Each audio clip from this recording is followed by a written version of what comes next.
Hello, my friends. Welcome back to the Healthy Eating for Busy Women podcast. If you're new, my name is Kat, and I am here to help you make your eating habits easier. And I'm also here to help you change them in a way that's actually sustainable. So if you are new to my work, I specialize in changing eating behaviors without planning, tracking, willpower being necessary. And it's not that any of those things are wrong. I just really want to help us as women come back to an angle of healthy eating that feels more natural and sustainable, because chances are, if you're here with me, you don't just want to eat healthy, you want to become a naturally healthy eater and achieve long-term results as an effect of that. So maybe that's long-term weight loss, healing other health symptoms, just having it all take less from you. So that is what I am here to help you do. Now, if you have been here for some time or this is your first time with me, the best way to enter my world and begin my work is to sign up for my free course. So it's called Solve Your Food Struggles in 5 Days. I will teach you step by step what you need to do to begin eating healthy naturally now without that planning, tracking, or willpower. So you can go to katrentas.com/course, and I highly recommend doing that. We get all of the incredible feedback from this free course and how helpful it is. And so I want you to go through that and see how it applies to you. So today we're going to talk about nighttime cravings. All right. And especially the kind that hit you after a long day. So your energy is gone. Maybe you were at work, taking care of the kids, socializing, and it feels like the only thing that's possible for you to do to recover is to comfort eat your favorite foods. So if you have ever felt totally in control all day with your eating habits, and then at night, everything goes out the window, this episode is going to help you. So I want you to listen very carefully and know that we can be honest with ourselves here and just hold a lot of space for how hard it's been, but it is simple to solve for and it's not complicated. So I want you to see how this relates to you. So here's the problem that so many of us come up against, right? We're doing everything right during the day. I think that many of the women I coach are type A, very ambitious, high achieving, and they really show up to their career. So for you, this might mean you really show up in your day as a mom, or you really show up in your career at work, or you're a business owner, and that feels set. But then when it comes to eating and following a food plan and checking off those things to lose weight, potentially, it feels like that just isn't sustainable. So you check things off on your to-do list at work during the day and it feels stable, but then the evening hits and all of a sudden you don't even know how it happened. You're in the kitchen snacking mindlessly, or you're sitting on the couch watching Netflix and eating the tub of ice cream. And here's what I want you to know if this relates. There's no shame here. I have been here. I want you to know that this is not about a lack of discipline or willpower. It's not that you're not trying hard enough or that you're not committed. There's nothing negative here that means anything about you. Something very natural and expected is happening. And what is happening and why this occurs is because you are energetically depleted.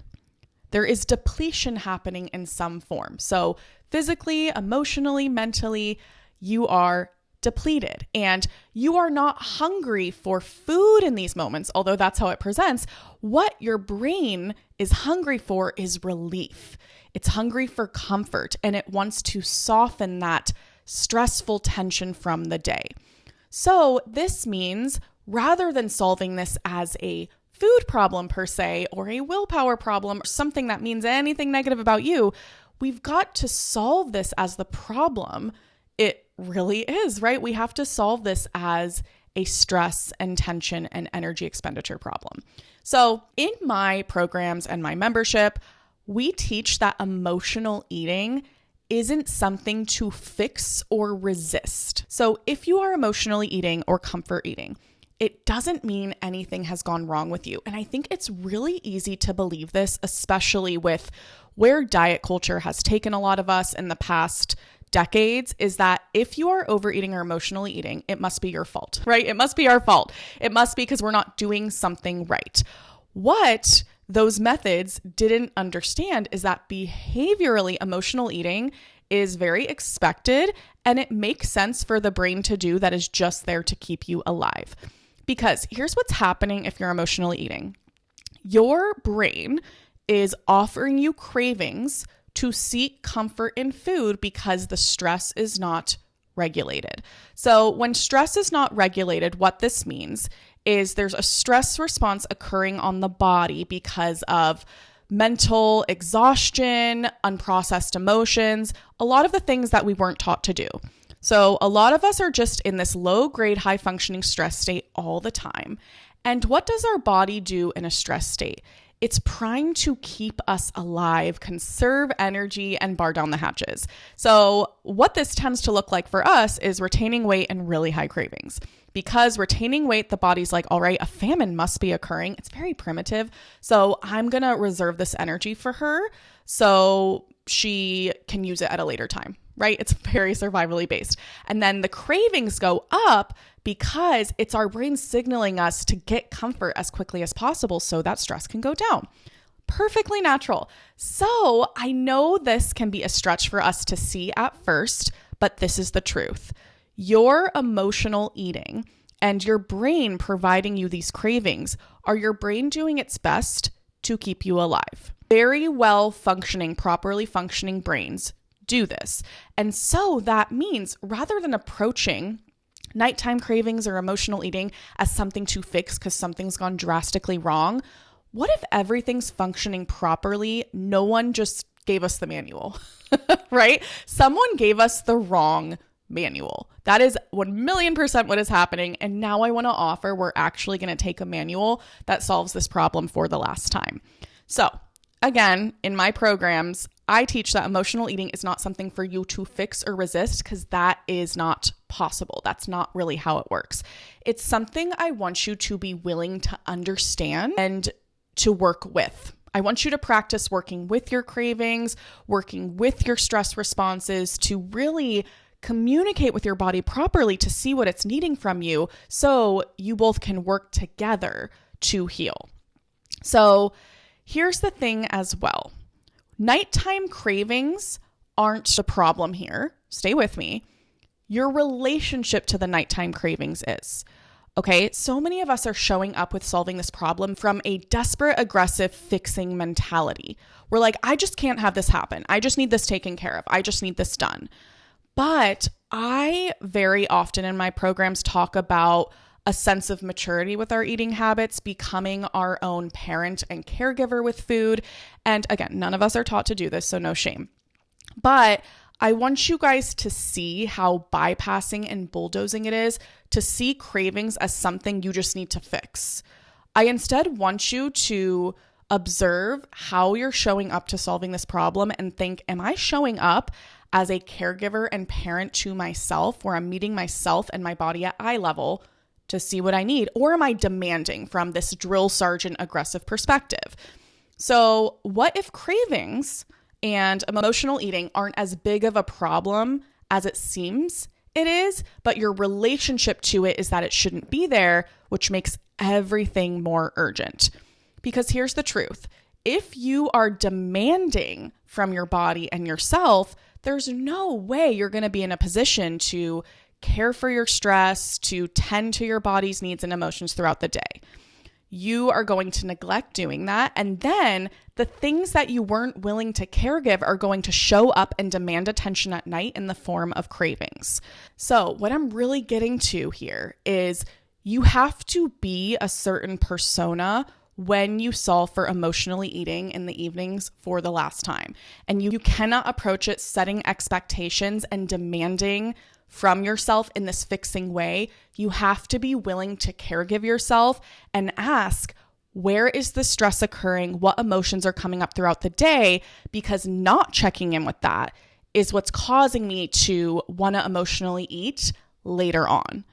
So the process of solving for emotionally eating involves you getting closer to yourself and caregiving yourself more. It doesn't mean getting further away from yourself and setting higher expectations. So the solution to overeating in the evenings and solving for those cravings, it's not to just stop with willpower and discipline. This will work short term, but not long term. The solution to this is to begin checking in with your emotional and stress state before you get to that point of depletion. I want you to build moments of intention and presence throughout your day to see what's going on with your emotions before you're completely burnt out. And I want you to practice pausing throughout your day and asking yourself, what do I need right now? So I'm going to give you guys a very relatable, practical example. And it's going to sound very simple, but if you are struggling with cravings, this is not happening, I promise. So I want you to consider a state where you feel overwhelmed throughout the day, all of the time, because of a to-do list. I think this is very relatable. So many times I will coach a woman who shows up and does the same routine every day, wakes up, gathers the kids together as best as she can, drops them off, goes to work, works hard, comes home, and then what ends up happening is as soon as she has a moment to herself, maybe kids go to bed, that's when overeating happens. And the thing we want to look at here is, how is this woman in this scenario, who's relatable to all of us, how is she fueling her day? What this woman in this example is fueling her day with is the emotional fuel of overwhelm. And so this woman in this scenario would have a lot of thoughts where she's thinking, I'm running out of time and I just need to get things done. I'm not going to finish everything on my to-do list. Nothing's working for me and everything is just too much. Let's say we've all been guilty of these thoughts. So this woman, without thought and emotional awareness, is just going to be in this cycle where she's constantly overwhelmed. It's piling and piling and piling on until the end of the day, until her brain's like, hey, I need you to relieve this because I'm going to burn out if you don't bring me some comfort. And so that's when she eats to regulate all of that. This is normal. And I want you guys to know, in this client scenario, this woman emotionally eating is actually preventing her from total burnout. That would be hard for her to recover from, because that is how she's coping to regulate her stress. That's piling on with the overwhelm throughout the day. So of course, we do not want to be overeating because we want to be healthy. We want results with our body that we want. So despite the fact that the brain is working for her and helping her regulate stress with food, sure, that is not the avenue we want to be taking. So how do we solve this? How we solve this is by lowering the body's needs to provide us comfort in food. And how do we fill that gap? We learn to regulate stress with tools that don't depend on food. So I'm giving you a broad example here, but let's revisit this day with this same woman differently. So let's say this person wakes up, this hypothetical scenario of this woman. And the first thing she does is, her morning's really hectic, right? She's got the kids running around. She has things to do, but maybe while she's in the bathroom, she takes a moment to observe, what am I thinking and feeling today now that I've woken up? So what she would likely observe is she's thinking, I don't have a lot of time today, and she's feeling overwhelmed in her body. Just observing that is going to be so beneficial for her stress regulation, because so much of stress regulation is just getting out of our own damn head. Seriously, this is the case for me too. So much of stress regulation is just objectively looking at the thoughts and emotions that are fueling you. So in that moment, she's going to say, so overwhelm is going to be with me today. Cool, understandable. And then she's going to observe overwhelm in her physical body emotionally as a vibration, rather than spinning in her thoughts as if they were true and coming up with stories about why time is running out. She's just going to say, oh, I'm feeling overwhelmed today. And that's going to be that. And that doesn't mean it's going to be easy, but now she sees what's going on. So then with a clear head, this woman is going to go through her day. The kids are still going to be messy. She's still going to have things change in her schedule. She's going to show up to work and still do the best she can, right? And then maybe during lunchtime, she checks back in when there's a little bit of a window and she says, what do I need right now? I know overwhelm is with me today. Is there anything I can do? And maybe she needs a glass of water. Maybe she's going to go to the bathroom. But this simple check-in is going to allow her to emotionally process with the awareness that's actually necessary. So instead of spinning in, I'm running out of time and just bulldozing through her emotions, she's actually going to lean back and check in as to how she's feeling. Now, I get it, guys. This sounds really simple and basic, and it's like, Kat, what the heck are you talking about? I've struggled with this for years. You think checking in on my emotions is going to help me? As if I haven't already done that. You guys, don't lie to yourselves. Try this. And actually, it's not a light switch, but notice how it helps you be in your body more, and it allows your body to do the work of regulating your stress.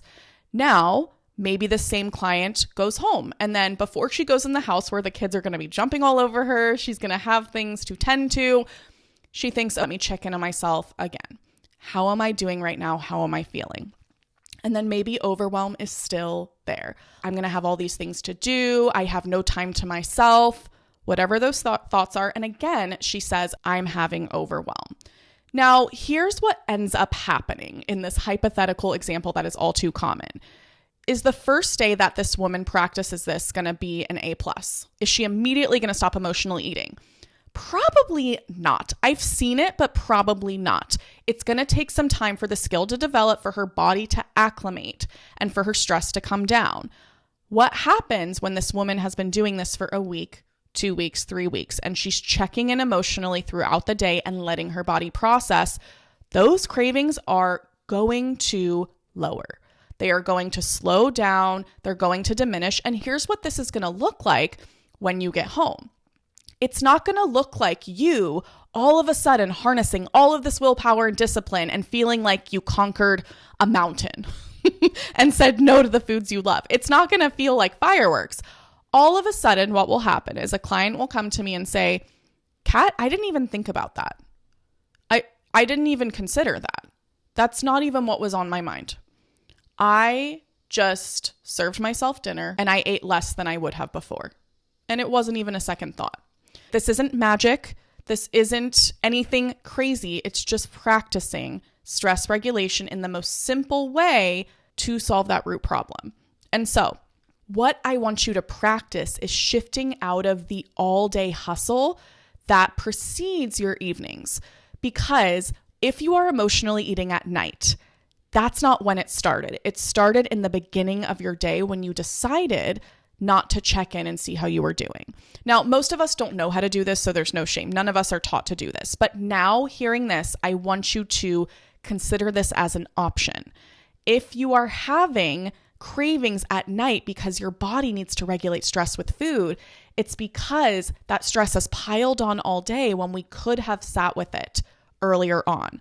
So practice shifting out of this all-day hustle, because most people will go all day ignoring their emotional needs and then be totally surprised when food is the only relief available in the evenings. But your body is always trying to pay attention to what emotional needs are happening throughout your day. So build small check-in points. How am I feeling right now? What do I need? Am I tense? Am I tired? Am I hungry? Check in with what your body is trying to relate to you physically and emotionally. Because the less you bulldoze through this, the less you will binge eat, 100%. I also want you guys to practice pausing before you eat. This is a very tactical thing you can start doing right away, because it doesn't mean you have to not eat, but check in and pause and connect with your body and how it's feeling. Ask simple questions. Am I physically hungry? Am I anxious? Am I overstimulated? Am I overwhelmed? What is it I'm actually craving right now? Is it food from a physical perspective where I'm just hungry? Or emotionally, am I feeling like I need relief? Chances are it's mostly the latter, and that's okay. I just want you guys to practice checking in and being aware of it. Checking in and being aware of this does 80% of the work for you.